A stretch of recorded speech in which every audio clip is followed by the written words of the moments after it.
दोस्तों नमस्कार, मैं जगन्नाथ गौतम सियासत हिंदुस्तान यूट्यूब मंच पर आपका स्वागत है।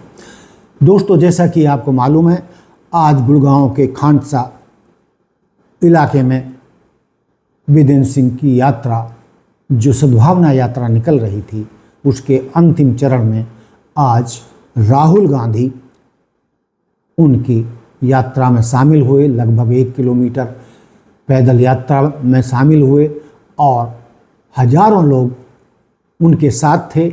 और मज़ेदार बात ये थी कि जो कल तक वो नेता, चाहे वो पूर्व सीएम हुड्डा रहे हों, दीपेंद्र हुड्डा रहे हों, या पूर्व प्रदेश अध्यक्ष उदयभान रहे हों, या वर्तमान प्रदेश अध्यक्ष जो भी हैं, सारे नेता जो विजेंद्र सिंह की इस यात्रा को उनकी निजी यात्रा बता रहे थे और उससे दूरी बनाए हुए थे। लेकिन दोस्तों, जैसे ही राहुल गांधी ने इस यात्रा में शामिल होने की घोषणा की और गुड़गांव में जितना भारी जनसमूह उस यात्रा में उमड़ा, तो उसके बाद मैं कुछ सोचने पर मजबूर हुआ। मैं ही नहीं, आप भी सोचने पर मजबूर हो रहे होंगे कि यदि विजेंद्र सिंह की यात्रा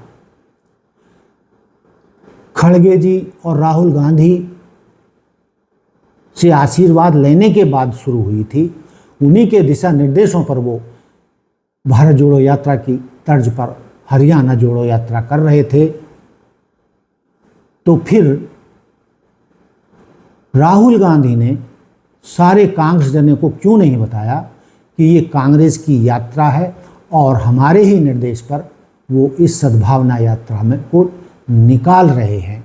यदि वो पहले ही ये कह देते कि मैं भी इस यात्रा में शामिल होऊंगा, तो किसी कांग्रेसी नेता की ये हिम्मत थी कि वो इस सद्भावना यात्रा में शामिल नहीं होता या विजेंद्र सिंह की इसको निजी यात्रा बताता। कांग्रेस के हमारे बब्बर शेरों, आप सबका यहां बहुत बहुत स्वागत, नमस्कार। कुछ साल पहले हमने कन्याकुमारी से कश्मीर यात्रा की थी। 4000 किलोमीटर कन्याकुमारी से कश्मीर तक हम चले। हमारे साथ लाखों लोग चले थे और एक नारा दिया था, नफरत के बाजार में मोहब्बत की दुकान खोलनी है। और ये नारा हमारा नारा नहीं था, ये नारा भीड़ से आया था। मगर देश को इस नारे की जरूरत थी और अभी भी इस देश को इस नारे की जरूरत है। तो मैं आपको बधाई देता हूं, कि आप आइए, आपको बधाई देता हूं कि आपने उसी प्रकार हरियाणा में ये यात्रा की, जनता के बीच में गए, हरियाणा की सड़कों पे चले। और आपको इस यात्रा से बहुत फायदा होगा, क्योंकि आपको हरियाणा का जो पल्स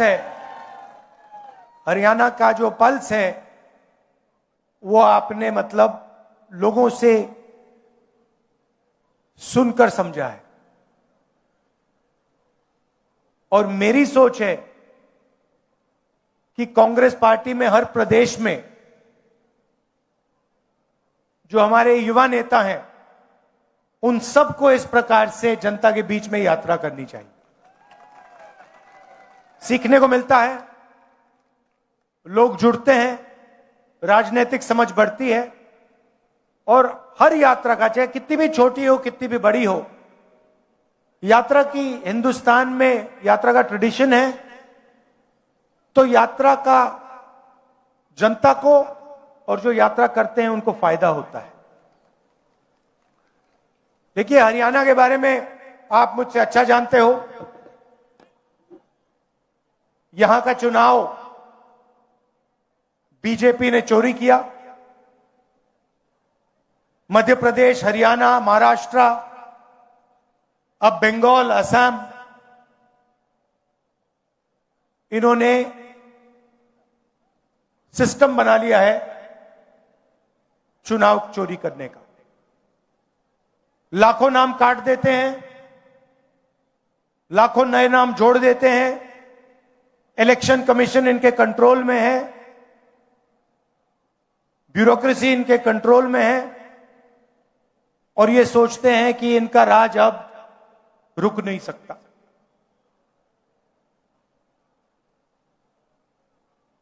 मगर टाइम आने वाला है इनका।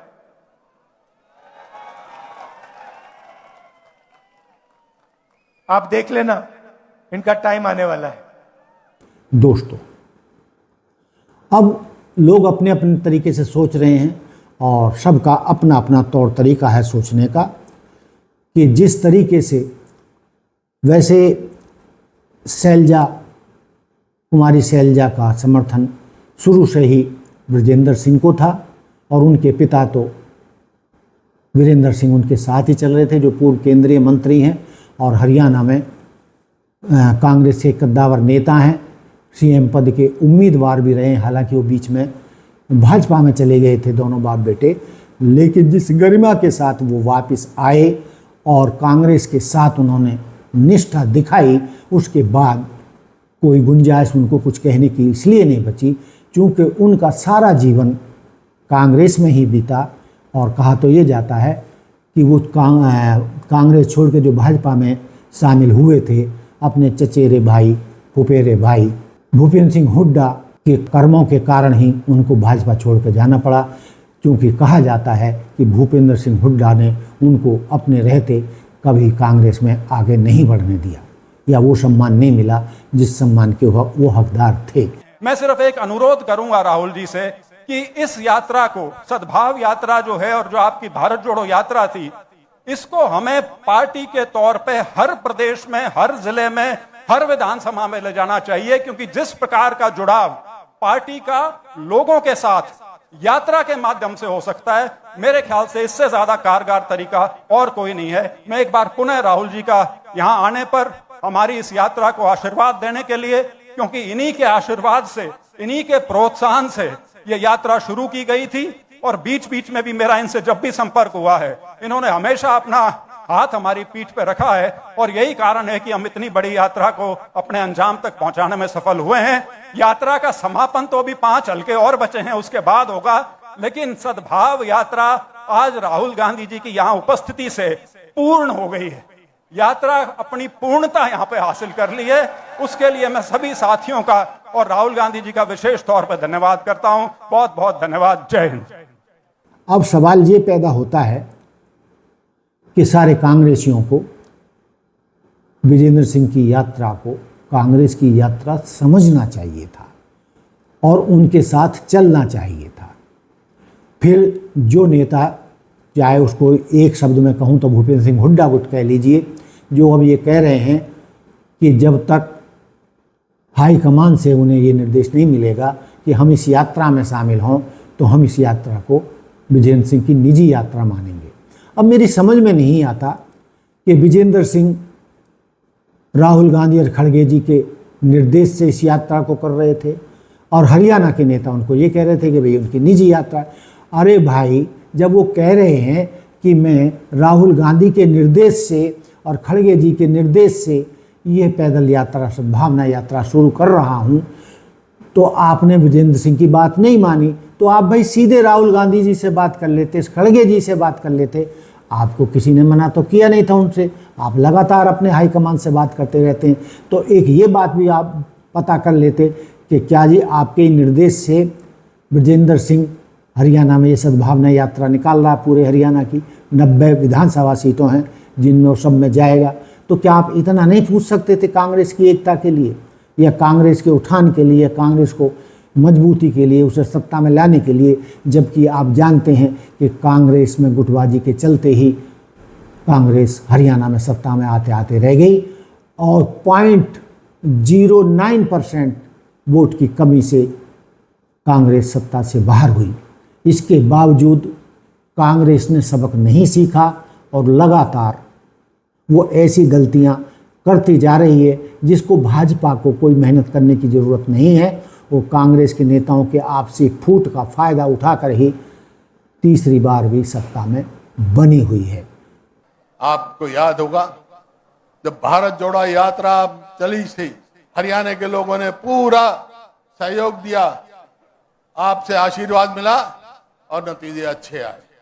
तो आज भी आप आए हैं, यहां से एक और आवाज उठेगी जो आपस में बीजेपी भाईचारा बिगाड़ने का काम कोशिश कर रही है, उसको नाकाम आज आपकी यहाँ हाजिरी और आपके जो आप हमारे को बताओगे, भाषण दोगे, उसका मैं उसको पक्का उम्मीद है कि यहाँ से पूरे हरियाणा में आवाज जाएगी। और मैं बधाई देता हूँ अपने अजीज ब्रजेंद्र को जो इन्होंने इतनी मेहनत करके आज यहाँ तक पहुंचे हैं। यात्रा की बहुत बहुत बधाई। इन्हीं शब्दों के साथ मैं फिर से राहुल गांधी जी का यहाँ आने पर धन्यवाद करता हूँ। और फिर भी हरियाणा में आपका निमंत्रण है, बहुत इंतजार कर रहे हैं लोग हरियाणा में आपकी। बहुत बहुत धन्यवाद।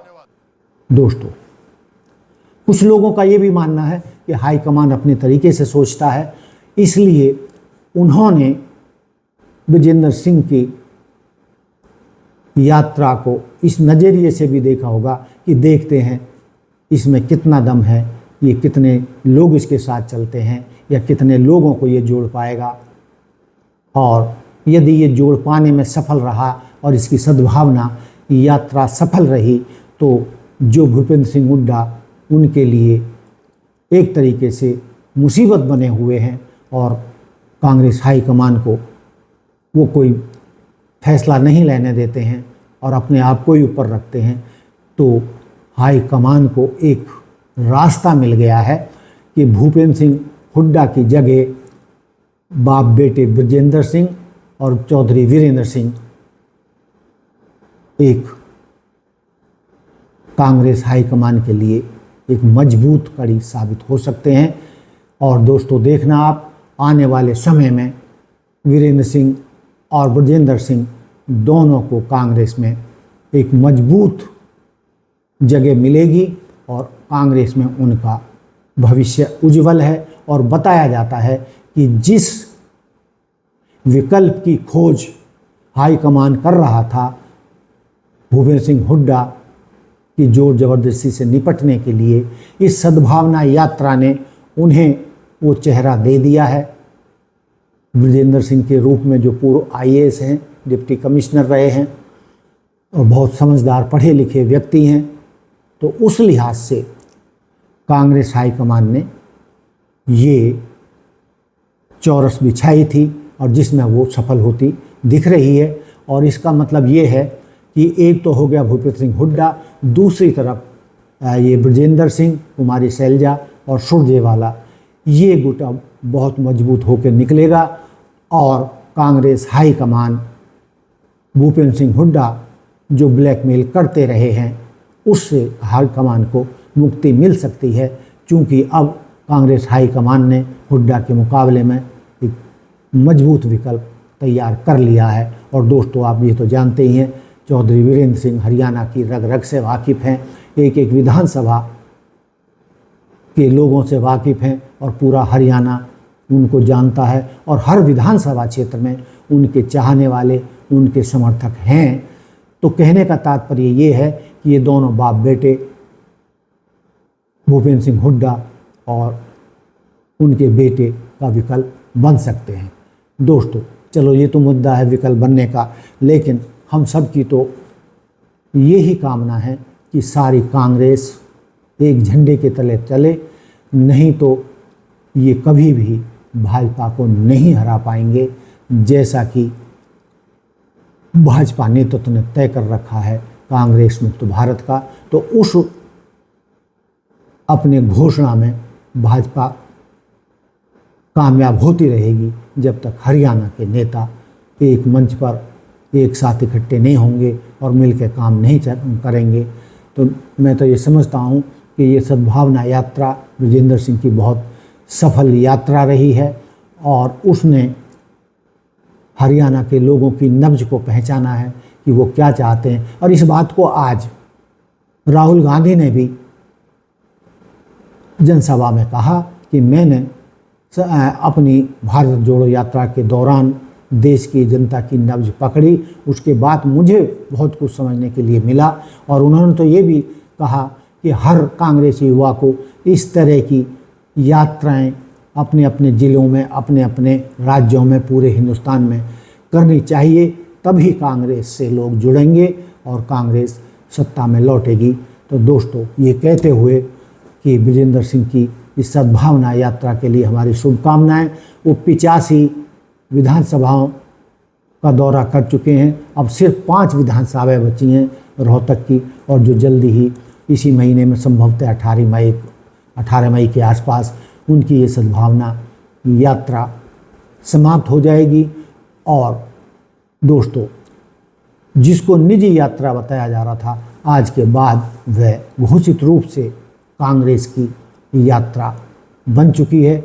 और यदि कांग्रेस जनों को अब भी अकल आ जाए और जो 5 विधानसभा क्षेत्र बचे हैं उनमें भी सब मिलकर कंधे से कंधा मिलाकर उन विधानसभाओं में सब इकट्ठे जाएं, चाहे भूपेंद्र गुट है, चाहे शैलजा, गुट का कोई मतलब नहीं होना चाहिए। यानी जो हरियाणा के कांग्रेसी है, इन बची हुई 5 विधानसभाओं में उनको अब मिलकर इस सद्भावना यात्रा में शामिल होना चाहिए। यदि वो ऐसा करते हैं तो हरियाणा की जनता में एक बहुत मजबूत संदेश कांग्रेस के लिए जाएगा और आगे आने वाले चुनावों में ये कांग्रेस को सत्ता में ला सकता है। तो दोस्तों, ये था मेरा आकलन। आपको कैसा लगा? देखते रहिए सियासत हिंदुस्तान। जय हिंद, जय भारत, जय संविधान। Like, subscribe and share. धन्यवाद।